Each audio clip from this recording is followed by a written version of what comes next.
everybody, it's me, Brittany. I am just coming back on here today to give another pregnancy update. I believe the last time that I gave an update, I was 24 weeks or so. I had just reached viability. Right now, I am 30 weeks and 5 days. I'll be 31 weeks on Tuesday. So I just wanted to come on here to give you all a quick update on everything that's been going on between my 24th week and where I'm at right now.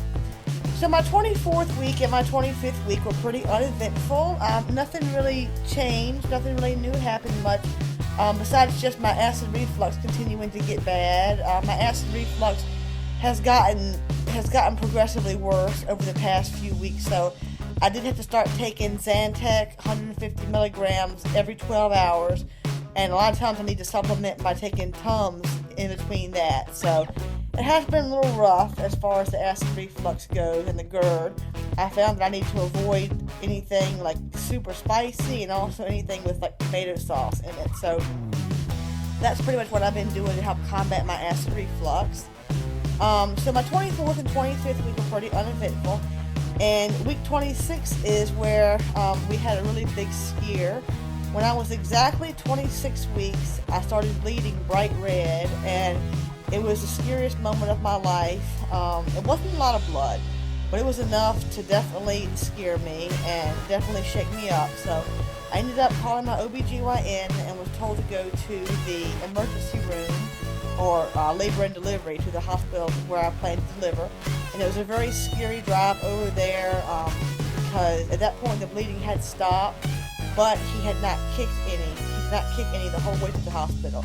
So, as you can imagine, I was a ball of nerves going in there. And then to make matters worse, by the time we did get there, I was supposed to have been pre-registered because I pre-registered at that hospital like a month ago or 2 months ago, and they did not have any of my paperwork, even though I turned it in directly to them. And I had to go through the whole pre-registration process, which probably took about a half hour. And the whole while he was not kicking at all, and I was scared to death.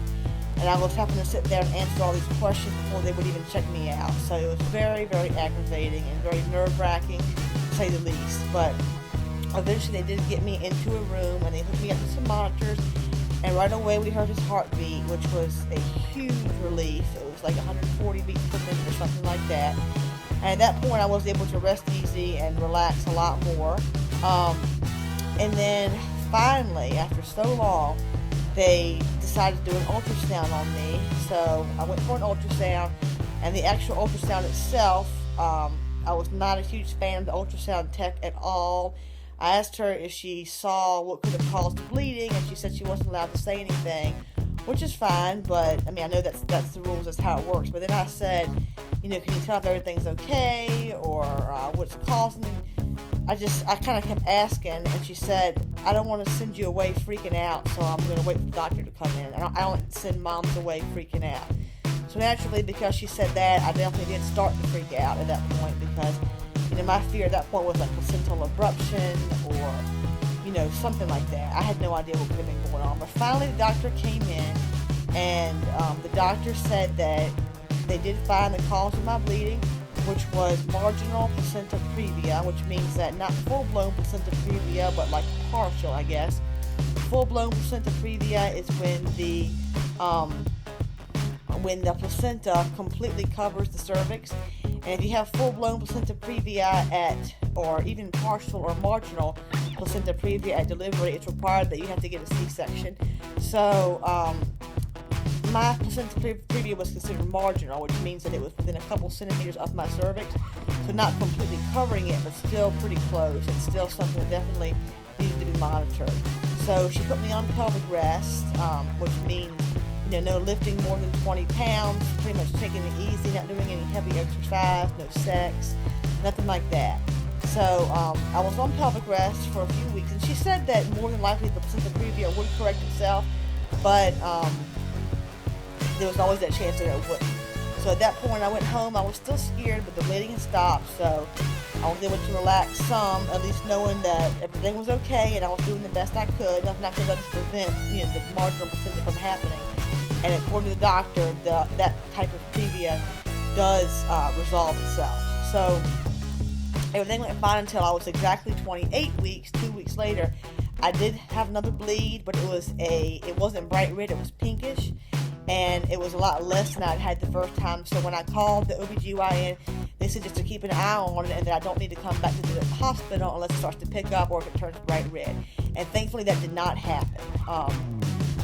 So the following week, I think it was like a week later, I actually went into my doctor's appointment, and thank goodness the placenta previa did clear up completely. So that was really a huge relief. So I'm no longer on pelvic rest, and I'm no longer at risk or at high risk of needing to have a C-section. And I hopefully won't have any more bleeding at this point, since I no longer am considered to have placenta previa. So that really makes me happy, and I'm a lot more relaxed now because of that. And also during the time between, I think around 27 weeks, I did have my glucose test and I passed it, so I'm so happy about that. So I did not have gestational diabetes. I wasn't anywhere close to having it. I think they wanted to see your blood sugar like 140 or less. Mine was like 113 after the 1 hour test. So I'm definitely out of the woods there. So that was really good news. And then week 29 and now week 30 has pretty much been uneventful as well. So yeah, that's pretty much what's been going on. And I'm just so thankful to now be 30 weeks and 5 days. It just makes me so happy. We decided we want to bank our baby's cord blood as well. So I got the cord blood kit at home. It just came in the mail. So that's something I'm going to take to the hospital with me to bank his cord blood. So that was really good that came in, and that's something that hopefully we'll never have to use it, but I feel like it's a good idea to have it just in case. And as far as that, I have an appointment coming up this coming Monday, I believe a week from tomorrow. My appointment is going to be November the 12th, where they're going to just give me a regular checkup, and I'm going to get my Tdap shot that day as well. I've already had my flu shot, but I'm going to be getting my Tdap shot, and then just having a regular doctor's appointment. So yeah, that's pretty much an update. I don't want to make this video too long. And the last thing I want to talk about is my doctor. I did ask my doctor about how it works if I want to be induced, and she said that as long as I am 39 weeks and my cervix is showing signs of being ripe or ready, that I can be induced. So it's up to me if I want to be induced as early as 39 weeks. But if I do decide to wait to go to labor naturally, I cannot go past 41 weeks. So if you have been pregnant before, and if you have been induced or had natural labor or waited to go to labor naturally, that's what I mean to say, please comment below and let me know your experiences, because right now I am leaning strongly towards going with the induction, just because I like the idea of being able to schedule with my favorite doctor, and also I just feel like it'd be more controlled, and I'll be able to plan better for it. So leave in the comments below what kind of experience you had giving birth. And yeah, my next video I'm actually going to do a Q&A, so if you guys want to leave any questions you would like from me in the comments below. They can be any kind of questions. They can be relating to IVF, they can be related to pregnancy or parenting, pretty much anything. So leave some questions in the comments below, or you can also email me questions, and I'll be happy to answer them in the next video, which hopefully I'll do. Hopefully it won't be too long before my next video. But yeah, other than that, everything's been going pretty well. I'm very thankful to still be pregnant and very happy to be. And let me give you a quick shot of my belly. As you can see, I've gotten very round. So, and people in public are definitely starting to notice now that I'm pregnant. So that makes me really happy. I'm starting to get a lot of comments, and yeah, so it's just very exciting to finally be at the point where people are like asking me what I'm having and when I'm due, and without just, because before people I could think they were nervous to say anything if they didn't know if I was just fat. So now that I've reached a point where I'm obviously pregnant, I am enjoying all the attention that I'm getting. So yeah, leave any questions you might have for me in the comments below, and hopefully I'll be back to update you guys again soon. Bye bye.